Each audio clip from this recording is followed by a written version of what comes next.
22 नवंबर 2025 को बेलेम ब्राजील में यूएनएफसीसी की कॉप 30 मीटिंग कंक्लूड हुई। वर्ल्ड लीडर्स इकट्ठा हुए, क्लाइमेट चेंजेस पे बात की। क्लाइमेट चेंज से जो चैलेंजेस उत्पन्न हो रहे हैं उनसे उनके mitigation steps, adaptation policy, climate finance, इन सारी चीजों पे चर्चा हुई। पहले भी होती हुई आई है, लेकिन इस बार की मीटिंग थोड़ी खास थी। पहले तो मीटिंग का जो लोकेशन है वो बेलम ब्राजील में रखा गया। मैंने पहले भी एक वीडियो में बताया था, वन मैप के साथ दिखाया था। बेलम ब्राजील का जो लोकेशन है ये अमेजोन फॉरेस्ट के पास है। तो ये चीज इंडिकेट करता है कि अब टाइम सिर्फ बात करने का नहीं रह गया है, अब एक्शन लेने का टाइम आ चुका है। अब नहीं तो कभी नहीं, क्योंकि जिस हिसाब से एनवायरनमेंट चेंज हो रहा है, अब दिल्ली की कंडीशन देखिए। पॉल्यूशन से एक्यूआई लेवल आज आज तो इवन इथोपिया में जो भी वोल्केनिक ब्रस्ट हुआ है उसके बाद वहां के जो डस्ट पार्टिकल है, वहां का जो स्मोक है, वो उठ करके इवन हमारे एयर स्पेस में भी आ गया है, जिसकी वजह से दिल्ली का एक्यूआई लेवल जो है अभी 2000 प्लस जा चुका है ऑलरेडी।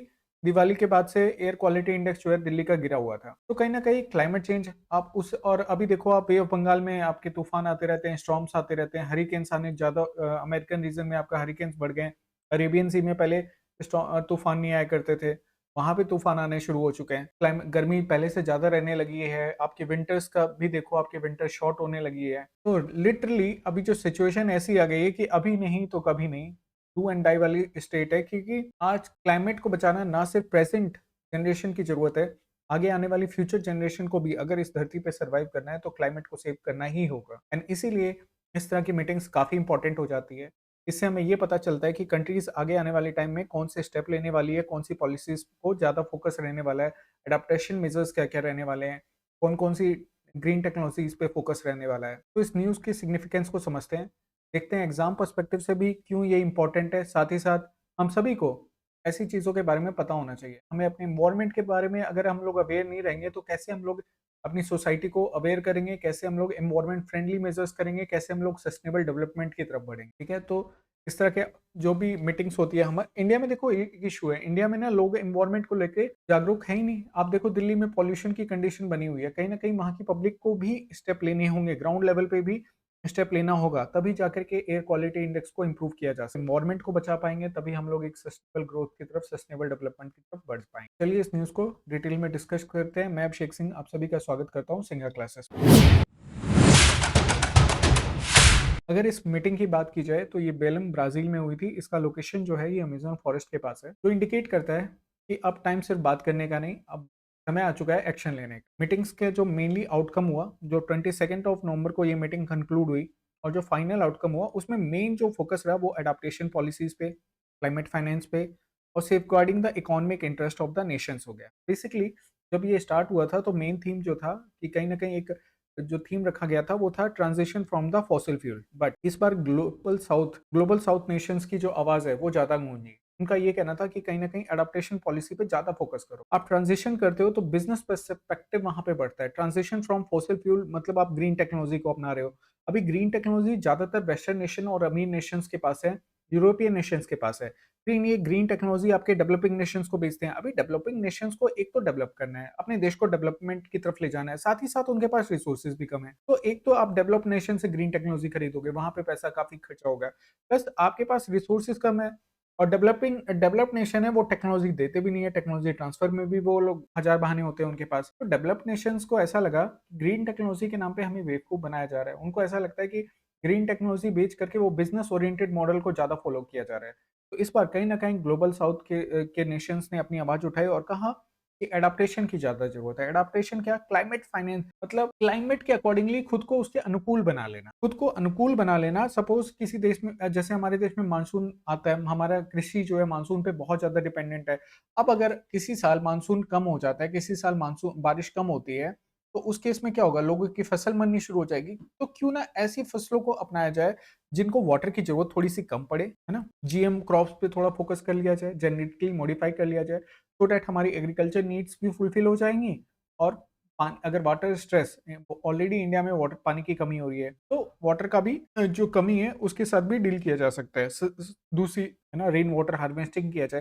तो एडाप्टेशन पॉलिसी पे ज्यादा फोकस रहा, क्लाइमेट फाइनेंस पे। कहीं ना कहीं पेरिस एग्रीमेंट के टाइम से ही इस चीज पे चर्चा बनी हुई है कि जो डेवलप नेशन थे उन्होंने अपने इंडस्ट्रियल रेवोल्यूशन के टाइम में ऑलरेडी एनवायरनमेंट का काफी शोषण किया। तो उनका रोल, प्रोएक्टिव रोल होना बहुत इंपॉर्टेंट है। उनका एक, समझो कि उनका एक रोल बनता है कि वो कुछ ऐसा अमाउंट कंट्रीब्यूट करे, सो दैट वो उस अमाउंट से जो डेवलपिंग नेशंस है उनको फंडिंग की जा सके, सो दैट ये डेवलपिंग नेशंस उस पैसे का यूज करके ग्रीन टेक्नोलॉजी को अपना सके और जो फॉसिल फ्यूल्स पे उनकी डिपेंडेंसी है उसको कम कर सके। तो इस पर क्लाइमेट फाइनेंस पे भी चर्चा रही। और तीसरा, safeguarding of the economic interest of the developing nation. आज भी हमारे देश में थर्मल पावर प्लांट्स 80% से ज्यादा जो प्रोडक्शन हो रहा है वो कोल पे हो रहा है। सो हमारे ऐसे ही बाकी डेवलपिंग नेशंस भी हैं, अफ्रीकन नेशंस हैं, ब्राजील है। तो डेवलपिंग नेशंस में मेन कंसर्न क्या होता है, हमारे पास ऐसा हमारे आज भी लोगों का जो पर कैपिटा इनकम है बहुत हाई नहीं है, जीडीपी बहुत हाई नहीं है, ठीक है? तो डेवलपिंग नेशंस की बात कर रहा हूँ मैं। तो ऐसे टाइम में हम लोग अब हर चीज मैन्युफैक्चरिंग सेक्टर की बात करो तो आज भी हमारे देश में ऐसी मेजर टेक्नोलॉजी नहीं आई है कि हम लोग खुद से ग्रीन टेक्नोलॉजी में बहुत एडवांस है। आज भी हमारे यहाँ सोलर पैनल्स हैं, दूसरे देशों से हम लोग इंपोर्ट करवाते हैं। तो दैट्स द मेजर इशू, खरीदना पड़ता है, उसमें हमारा फॉरेक्स रिजर्व जाता है, खत्म होता है, कम डिप्लीट होता है। तो ऐसे टाइम में हमें अपने इकोनॉमिक इंटरेस्ट को भी ध्यान में रखना है। जो हमारे ट्रेडिशनल फ्यूल्स हैं जिनकी हेल्प से हम लोग डेवलप कर रहे हैं, अचानक से अगर आप कहोगे कि अचानक से आप ग्रीन टेक्नोलॉजी पे शिफ्ट हो जाओ तो दैट्स नॉट फिजिबल। ये ऑर्डरली मैनर में होना चाहिए, धीरे धीरे होना चाहिए, ताकि चीजें सस्टेनेबल वे में आगे बढ़। टॉप 30 में एडाप्टेशन एंड क्लाइमेट फाइनेंस की हमने बात की। कहीं ना कहीं triple adaptation finance by 2035 agreed goal. इसका क्या मतलब हुआ? इस क्लाइमेट चेंज की वजह से जो भी चैलेंजेस हो रही हैं उनसे डील करने के लिए इतना अमाउंट, 300 बिलियन यूएस डॉलर का अमाउंट इकट्ठा करना है, इसको फ्यूचर में बढ़ा करके 1.3 ट्रिलियन तक ले जाना है। ठीक है, तो ट्रिपल अडेप्टेशन फाइनेंस मतलब कहता है कि जो ये अमाउंट है इसमें सिग्निफिकेंट चेंज लाना है, इसमें सिग्निफिकेंट बढ़ोतरी करनी है।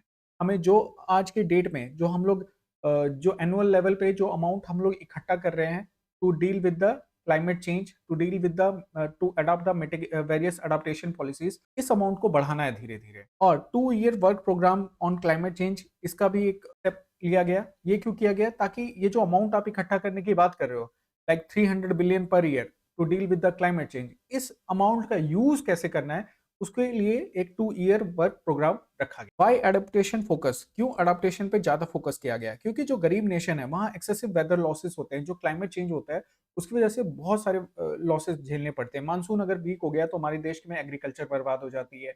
अगर ज्यादा बारिश हो गई तो हमारे देश में फ्लड आ जाता है। ठीक है, आप देख ही रहे हो वे ऑफ बंगाल में जो समुद्र में तूफान बनते रहते हैं उसकी वजह से कोस्टल एरियाज में डैमेज होता है, हो जाती हैं। तो जो डेवलपिंग नेशंस है ना उनको एक्सट्रीम वेदर लॉसेस झेलने पड़ते हैं, एग्रीकल्चर डिस्ट्रक्शन होती है, देखा ही बाढ़ आएगा तो भी दिक्कत, सूखा पड़ा तो भी दिक्कत, कोस्टल रिस्क, कोस्टल एरियाज में जो तूफान आते हैं, जो स्पेशली अभी हमने बात कर रहे हैं हम लोग वे ऑफ अपने कंट्री के कंटेक्स्ट में, ताकि आप क्लियरली समझ पाओ। अरेबियन सी की बात करो, चाहे बे ऑफ बंगाल में कितने ज्यादा तूफान आने लगे हैं, पहले इतने नहीं आते थे। क्यों? क्योंकि वहां का जो वाटर टेम्परेचर है उसका वो राइज हो रहा है पहले से। अब राइज होगा, लो प्रेशर एरिया बनेगा, आसपास के एरिया से ठंडी हवा उसको कवर करने के लिए आएगी, जिसकी वजह से वहां पे क्या होगा, स्टॉर्म आएगा, तूफान बनेगा और फिर वो कोस्टल एरियाज में डैमेज पहुंचाएगा, है ना। सो जो डेवलपिंग नेशंस है ना वो हाईली वनरेबल है to the climate change.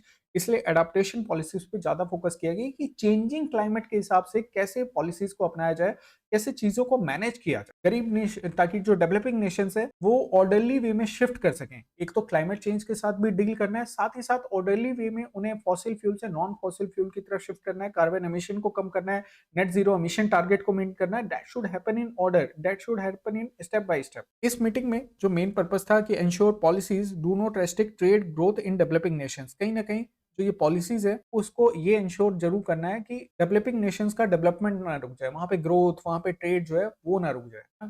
Carbon tax की बात हुई, सीएबीएम की बात हुई, ठीक है, जो आपका सप्लाई चेन रूल्स की बात हुई, इन सब कहने का यही सेंस है। हमने अभी डिस्कस किया कि जो भी पॉलिसी बना रहे हैं वो ऐसी होनी चाहिए जिससे डेवलपिंग नेशंस को का जो डेवलपमेंट है, उनका जो ग्रोथ है उस पर ज्यादा असर ना पड़े। इंडिया ने भी जस्ट ट्रांजिशन मैकेनिज्म पे ज्यादा फोकस किया, इसको वेलकम किया। जस्ट ट्रांजिशन मैकेनिज्म कह रहा है कि ऑर्डरली इक्विटेबल ट्रांजिशन होना चाहिए from fossil fuel to the non fossil fuel, from the renewable non renewable energies to the renewable energy. Coal से सोलर एनर्जी की तरफ जो ये शिफ्ट है, जो ट्रांजिशन है, जो एनर्जी न्यूक्लियर पावर प्लांट्स की तरफ जो शिफ्ट है to in order to generate the electricity, वो ऑर्डरली वे में होना चाहिए। ऐसा नहीं एकदम से ट्रांजिशन नहीं होना चाहिए। इस मीटिंग में जो है ना फेज आउट की कंप्लीटली फॉसिल फ्यूल्स को फेज आउट करना है, उनको खत्म करना है, इन सब चीजों पे मेंशन नहीं किया गया। क्यों मेंशन नहीं किया? हम लोग अभी डिस्कस किए हैं। कहीं ना कहीं ग्लोबल साउथ नेशंस की जो बातें हैं उन पे ज्यादा फोकस, उन्होंने एडाप्टेशन पॉलिसी पे, उन्होंने कहा कि हमारे जो ट्रेडिशनल फॉसिल फ्यूल्स हैं, जो जिनकी वजह से आज हम लोग ग्रो कर रहे हैं, उनको हम लोग कंप्लीटली फेज आउट नहीं कर सकते। ये हमारी नीड है, डेवलपिंग कंट्रीज की नीड है। जो कोप के प्रेसिडेंट थे, इसके जो प्रेसिडेंट थे, उन्होंने भी 2 नॉन बाइंडिंग चीज़ों पे उनकी भी एडवाइजरी मतलब उन्होंने भी कुछ बातें कही कि हॉल्टिंग डिफॉरेस्टेशन, कहीं न कहीं डिफॉरेस्टेशन को रोकना होगा, एफॉरेस्टेशन को बढ़ाना होगा, ठीक है? ट्रांजिशन करना होगा फ्रॉम द फॉसिल फ्यूल। तो द कंक्लूजन जो रहा इस मीटिंग का कि फॉसिल फ्यूल को कंप्लीटली, पहले जो नैरेटिव होता था, पहले जो ग्लोबल नॉर्थ के नेशंस जो नैरेटिव बोला करते थे कि फॉसिल फ्यूल को पूरी तरह से फेज आउट करो और आपके नॉन फॉसिल फ्यूल्स को अपनाओ, वो इस बार थोड़ा चेंज हुआ और यहाँ पे adaptation, equity, fairness, finance and development space पे ज्यादा focus, rather than phasing out the fossil fuel, adaptation policies पे फोकस करना है। धीरे धीरे ऑर्डरली वे में फॉसिल फ्यूल को घटाना है और नॉन फॉसिल फ्यूल को अपनाना है और धीरे धीरे 2035 तक ये जो कंट्रीब्यूशन है 1.3 ट्रिलियन यूएस डॉलर का बढ़ के हर साल इतना कंट्रीब्यूशन होना चाहिए, सो दैट इस पैसे को ग्लोबल क्लाइमेट चेंज से जो भी चैलेंजेस आ रहे हैं उनसे डील करने में, ग्लोबल साउथ को टेक्नोलॉजी प्रोवाइड करने में, मिटिगेशन मेजर्स में यूज किया जा सके। ये मीटिंग अगर एक कॉन्स की बात की जाए, कहीं ना कहीं एक कमी की बात की जाए, तो ये भी दिखा रहा है कि कहीं ना कहीं ग्लोबल साउथ और ग्लोबल नॉर्थ के नेशन के बीच में एक आइडियोलॉजिकल डिफरेंस को ये दिखा रहा है। जहाँ जो आपके ग्लोबल नॉर्थ नेशन है वो फेजिंग आउट की बात करते हैं कि हमें फॉसिल फ्यूल्स को कम्प्लीटली फेज आउट करना, वहीं ग्लोबल साउथ नेशंस जो है वो एडाप्टेशन पॉलिसीज पे बात करते हैं, वो कंप्लीट फेज आउट पे बात नहीं करते हैं, वो धीरे धीरे ट्रांजिशनल वे में फेज आउट की बात। तो आज जो सिचुएशन बनी हुई है हमारे देश में या पूरे वर्ल्ड वाइड, कहीं ना कहीं अब सिर्फ बातों से काम नहीं चलेगा कि जो भी काफी टाइम से 1972 से 1990 के मेजर समिट्स, तो अब जो बात रह गई है कि सिर्फ पेपर वर्क से बढ़ करके अब इन पे एक्शन लेने की बात आ चुकी है। अगर इन एक्शंस को नहीं लिया गया तो जो हमारे पेरिस एग्रीमेंट के जो भी हमारे कमिटमेंट है, इस डिकेड के अंत तक 2 डिग्री से ज़्यादा टेम्परेचर नहीं रेज होना चाहिए, स्पेशली 1.5 डिग्री से नीचे लिमिट करना है टेम्परेचर राइज को, ये सारे कमिटमेंट को मीट करना बहुत मुश्किल हो जाएगा। सस्टेनेबल डेवलपमेंट की तरफ अगर बढ़ना है तो कहीं ना कहीं हमें जो भी हमारी मीटिंग्स है, जो भी हमारे कमिटमेंट है, उन पे एक्शन लेना शुरू करना हो। इस पूरी न्यूज़ पे आपके लिए एक मेंस का क्वेश्चन प्रैक्टिस है, ट्राई कीजिएगा कि COP30 has shifted the global climate narrative from fossil fuel phase out to climate adaptation. Discuss the significance of this shift for developing countries, especially India. COP30 ने जो है पूरा जो narrative है ये इस तरह की मीटिंग्स का, उसको शिफ्ट कर दिया from phasing out of the fossil fuel to the adaptation policies. इसका सिग्निफिकेंस डिस्कस करना है डेवलपिंग कंट्रीज के रिस्पेक्ट में, specially for the India. 250 words, मतलब 15 नंबर का क्वेश्चन बनता है ये। ट्राई कीजिएगा, ठीक है? आप लोग ट्राई करेंगे तो ही मेंस में लिख पाएंगे और तभी बात बनेगी। बाकी वीडियो अच्छा लगा हो तो लाइक करना ना भूलें और कमेंट के थ्रू मुझे बताया करो यार, आप फीडबैक दो, जितना आप मुझे फीडबैक दोगे ना उतने और अच्छे अच्छे वीडियो लाऊंगा और अच्छे अच्छे टॉपिक पे डिस्कशन करेंगे। एडिटोरियल डिस्कशन में लाइव आया करो सो दैट मैं आपसे और आप मुझसे कनेक्ट हो सकें। आपकी जो भी रिक्वायरमेंट है, आप किन सब टॉपिक्स पे डिस्कशन चाहते हो, आप कौन से एग्जाम्स के लिए अपियर होना चाह रहे हो, इंडिया के किस पार्ट से बिलोंग करते हो, डिफरेंट कनेक्शन करने की कोशिश करो। बाकी आप हमसे फेसबुक, इंस्टा, यूट्यूब और टेलीग्राम को जरूर ज्वाइन करना। वहाँ जो भी नए वीडियोस आते हैं, जो भी नए नोटिफिकेशंस आते हैं, वो मैं time to time regularly update कर देता हूँ, ठीक है? बाकी फ्री रिसोर्सेज के लिए आप हमारी ऐप SCL अकेडमी को भी प्ले स्टोर पे जाके डाउनलोड कर। बाकी फिर मिलते हैं, स्टे ट्यून टू सिंगा क्लासेस।